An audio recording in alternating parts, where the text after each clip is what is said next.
Class 8 অনুশীলনী 11.2 এই ভিডিঅ'ত আমি কুৱেশ্যন নম্বৰ 7, 8 আৰু 9 আলোচনা কৰিম।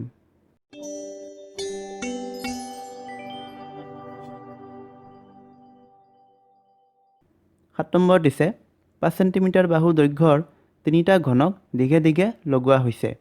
এই আয়তীয় ঘনকটোৰ মুঠ পৃষ্ঠকালি উলিওৱা। এতিয়া ইয়াত চোৱা তিনিটা ঘনক একেলগে লগ লাগি আছে।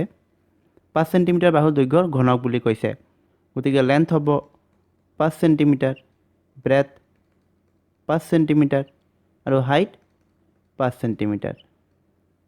ইয়াৰ হাইট হ'ব 5 চেণ্টিমিটাৰ, ব্ৰেথ 5 চেণ্টিমিটাৰ আৰু লেন্থ বুলি ক'লে আমি এইটো বুজিম, ইয়াৰ পৰা ইয়ালৈ 5, আকৌ ইয়াৰ পৰা ইয়ালৈ 5, আকৌ ইয়াৰ পৰা ইয়ালৈ 5। তো টোটেল লেন্থ কিমান হ'ল? 5 যোগ 5 যোগ 5 15, ইয়াৰ পৰা ইয়ালৈ। গতিকে ইয়াৰ পৰা আমি বুজিব পাৰোঁ যে তিনিওটা ঘনক লগ লাগি এটা নতুন আয়তীয় ঘনকৰ সৃষ্টি হৈছে। সেই আয়তীয় ঘনকটোৰ লেন্থ হ'ব 15 চেণ্টিমিটাৰ, ব্ৰেথ এইটো 5 চেণ্টিমিটাৰ আৰু height 5 centimetre.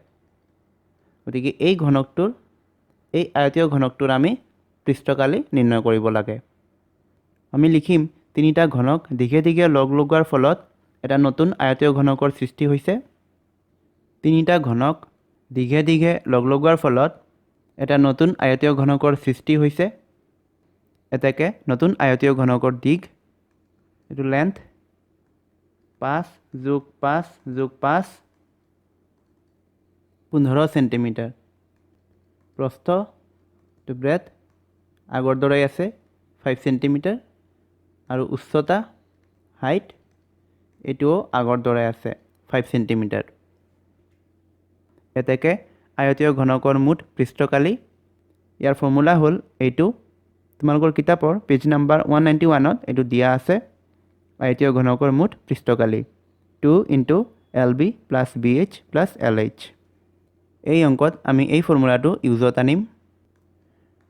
2 × LB + BH + LH। 2 × LB length × breath. L হ'ল আমাৰ 15 আৰু ব্ৰেথ হ'ল 5।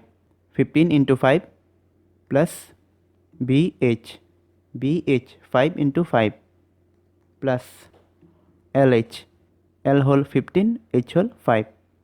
15 × 5 2 × 15 5 × 75 75 + 5 5 × 25 25 + 15 5 × 75। 2 × 75 75 150, 150ৰ লগত আৰু 25 যোগ কৰা 175, এইটো হ'ল 350 চেণ্টিমিটাৰ স্কুৱেৰ। এইটো আছিল 7 নম্বৰ। এতিয়া 8 নম্বৰ। 8 নম্বৰত আছে 14 চেণ্টিমিটাৰ উচ্চতাৰ চুঙা এটাৰ বক্ৰপৃষ্ঠৰ কালি 88 বৰ্গ চেণ্টিমিটাৰ হ'লে চুঙাটোৰ ভূমিৰ ব্যাস নিৰ্ণয় কৰা। দিয়া আছে চুঙাটোৰ উচ্চতা এইটো হাইট 14 চেণ্টিমিটাৰ, চুঙাটোৰ বক্ৰপৃষ্ঠৰ কালি 88 চেণ্টিমিটাৰ স্কুৱেৰ। বক্ৰপৃষ্ঠৰ কালি উলিওৱা ফৰ্মুলাটো হ'ল 2πr/h। ৰেডিয়াছ আমাক উলিয়াব লাগিব আৰু ৰেডিয়াছ উলিওৱাৰ লগে লগে আমি ভূমিৰ ব্যাস পাই যাম। গতিকে আমি লিখিম চুঙাটোৰ ব্যাসাৰ্ধ, এইটো ৰেডিয়াছ আমি নাজানো। আমি লিখিম প্ৰশ্নমতে বক্ৰপৃষ্ঠৰ কালি 88 চেণ্টিমিটাৰ স্কুৱেৰ। ইয়াৰ সলনি আমি ইয়াৰ ফৰ্মুলাটো বহুৱাম 2πr/h 88 চেণ্টিমিটাৰ স্কুৱেৰ। 2 × পাইৰ সলনি 22/7 × r আমি নাজানো h আমাক দিয়া আছে 14 চেণ্টিমিটাৰ = 88 চেণ্টিমিটাৰ স্কুৱেৰ। এই চেণ্টিমিটাৰ আৰু এই স্কুৱেৰ এইটো কাটাকাটি গ'ল। 7 দুগুণে 14, 22 দুগুণে 44 আৰু 44 দুগুণ 88। গতিকে 88 r equal to 88 centimetre r equal to 88/88 ইয়াত 88 পূৰণ হৈ আছে আৰু লগত ইফালে আহিলে হৰণ এই সেন্টিমিটাৰ আৰ আমি কিমান পালো 88/88 একবাৰ যাব 1 সেন্টিমিটাৰ ৰেডিয়াস আমি 1 সেন্টিমিটাৰ পালো যেহেতু ব্যাসাৰ্ধ ৰেডিয়াস ইকুৱেল টু 1 সেন্টিমিটাৰ এটাকে ব্যাস ডায়ামিটাৰ 1 * 2 2 সেন্টিমিটাৰ গতিকে আমি শেষত লিখি দিম এটাকে চুঙাটোৰ ভূমিৰ ব্যাস ডায়ামিটাৰ 2 সেন্টিমিটাৰ আৰু এটোৱে আমাৰ উত্তৰ এটো আছিল 8 নম্বৰ এতিয়া 9 নম্বৰ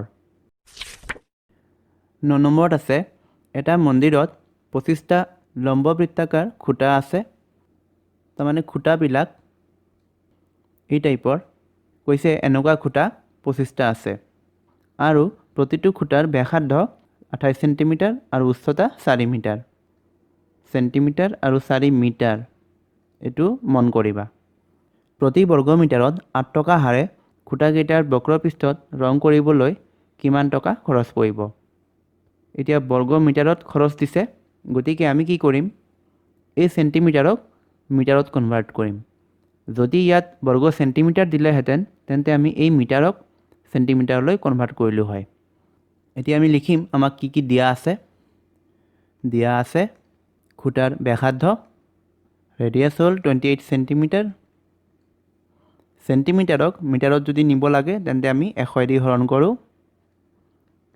28/100 এটো মিটাৰ খুঁটাৰ উচ্চতা এটো হাইট 4 মিটাৰ এতিয়া যেহেতু এই খুঁটাবিলাক ৰং কৰিব গতিকে আমি খুঁটাবিলাকৰ বক্ৰপৃষ্ঠকালি নিৰ্ণয় কৰিম এটাকে খুঁটাৰ বক্ৰপৃষ্ঠকালি 2πr/h 2πr আমাৰ 28/100 আৰু উচ্চতা হ'ল 4 মিটাৰ পৃষ্ঠকালি গতিকে মিটাৰ স্কয়াৰ দুটা আমাৰ এটো মিটাৰত আছে এটো মিটাৰত আছে মিটাৰ পূৰণ metre metre square 7 4 * 28 704/100 metre square এতিয়া এই অংকটো শেষ হোৱা নাই গতিকে এটো হৰণ কৰি নিদিবা দশমিকত হৰণ পূৰণ কৰিবলৈ বহুত অসুবিধা গতিকে এইবিলাক এনেকৈ ৰাখিবা এই যেটো পালো আমি এটো হ'ল এটা খুঁটাৰ বক্ৰপৃষ্ঠকালি এতিয়া আমি উলিয়াব লাগিব 25টা খুঁটাৰ বক্ৰপৃষ্ঠকালি এটাকে 25টা খুঁটাৰ বক্ৰপৃষ্ঠকালি 704/100 * 25 দি পূৰণ মিটাৰ স্কয়াৰ এটো হৰণ কৰি দিবা 25 4 * 100 176 মিটাৰ স্কয়াৰ এটো হ'ব আমাৰ 25টা খুঁটাৰ বক্ৰপৃষ্ঠকালি এতিয়া প্ৰশ্নত চোৱা প্ৰতি বৰ্গ মিটাৰত খৰচ হয় 8 টকা আৰু আমি টোটাল কিমান বৰ্গ মিটাৰ পালো 176 প্ৰশ্ন মতে প্ৰতি বৰ্গ মিটাৰত খৰচ হয় মানে 1 বৰ্গ মিটাৰত 1 মিটাৰ স্কয়াৰত খৰচ হয় 8 টকা এটাকে 176 মিটাৰ স্কয়াৰত খৰচ হয় 176 * 8 1408 টকা আৰু এটোৱে আমাৰ উত্তৰ এটো আছিল 9 নম্বৰ প্ৰশ্ন আৰু ইয়াতেই আমাৰ আজিৰ ভিডিও শেষ হয় নেক্সট ভিডিওত মই 10 আৰু 11 আলোচনা কৰিম তেতিয়ালৈ ধন্যবাদ